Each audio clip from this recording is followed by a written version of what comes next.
Today I'm going to talk about transversalis fascia, or the posterior tab, or the lateral quadratus lumborum block. They're all the same.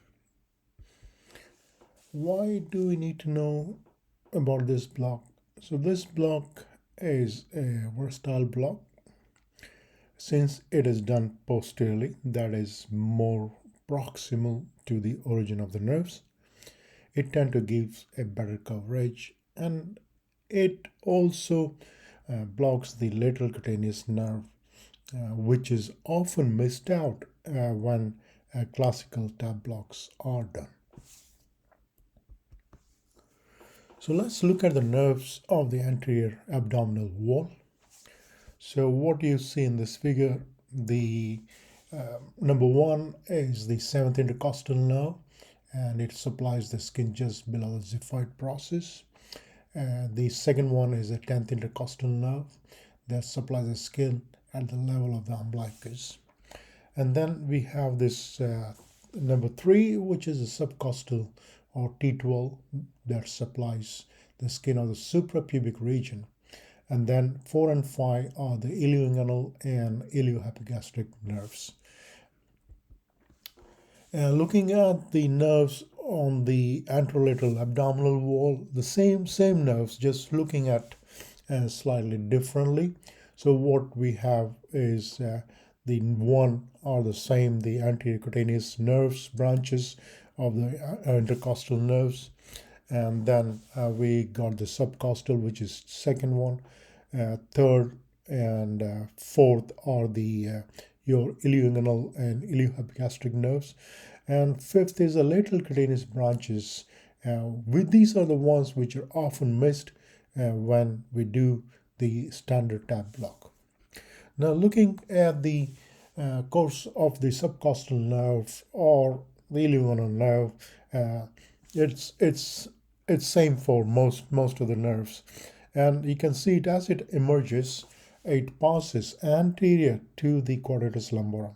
So the number 3 is the quadratus lumborum nerve, and the arrow points to the area where we do the transversalis fascia block or the lateral quadratus lumbar. Now you can actually see that it's lateral to the quadratus lumborum.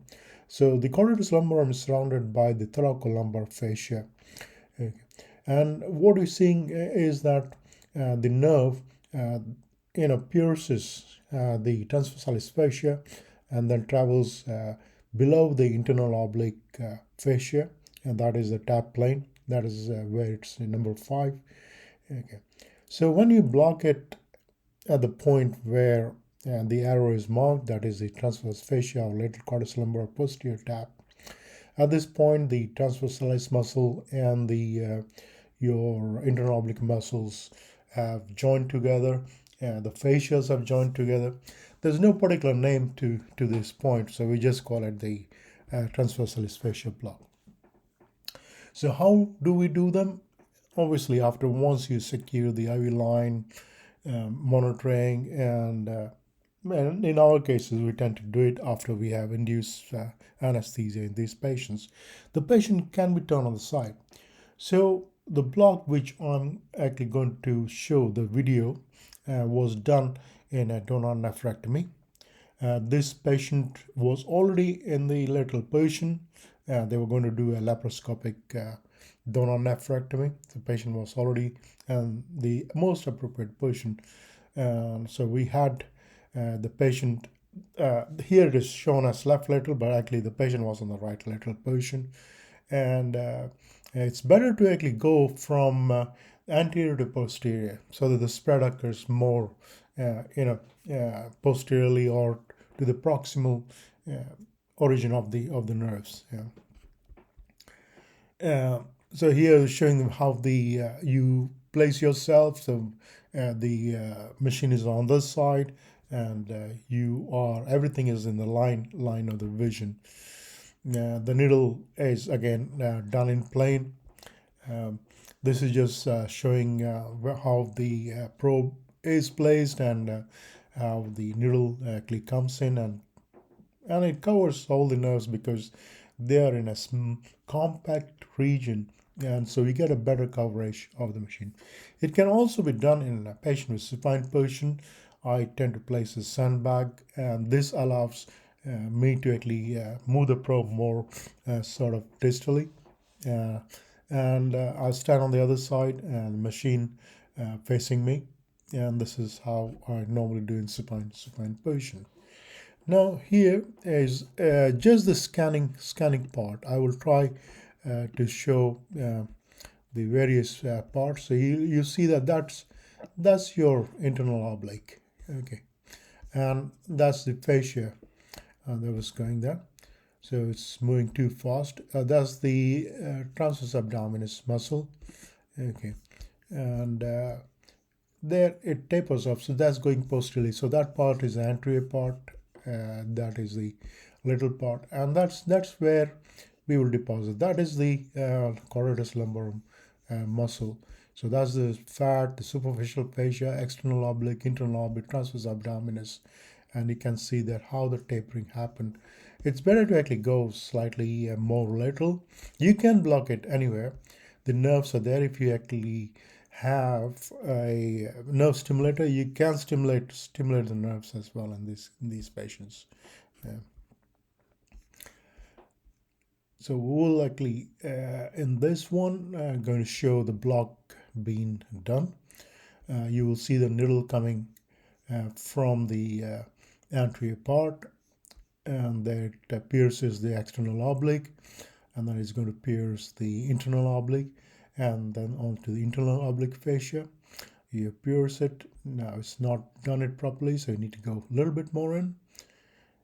Thank you. There you go. This is, and there it is, this part. So there, inject 20 mLs to 30 mLs depending on that. I actually tend to do to cover the whole of the abdomen. Tend to actually do two level blocks, and I'll show you the other one as well.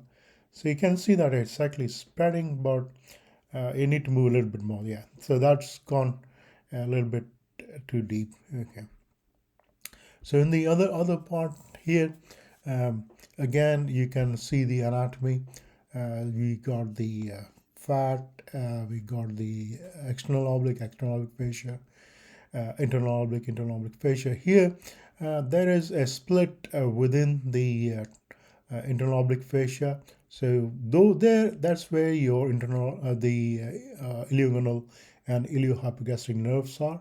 So we'll try to actually also do. So this is a classical tap, but it's a little bit more posterior, so you can see the spread happening anteriorly as well as actually a little bit more posteriorly.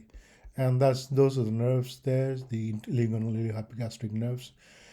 This was done because when you're doing a donor nephrectomy, you need to also make sure that the groin area is also covered. Okay. Thank you for watching the video.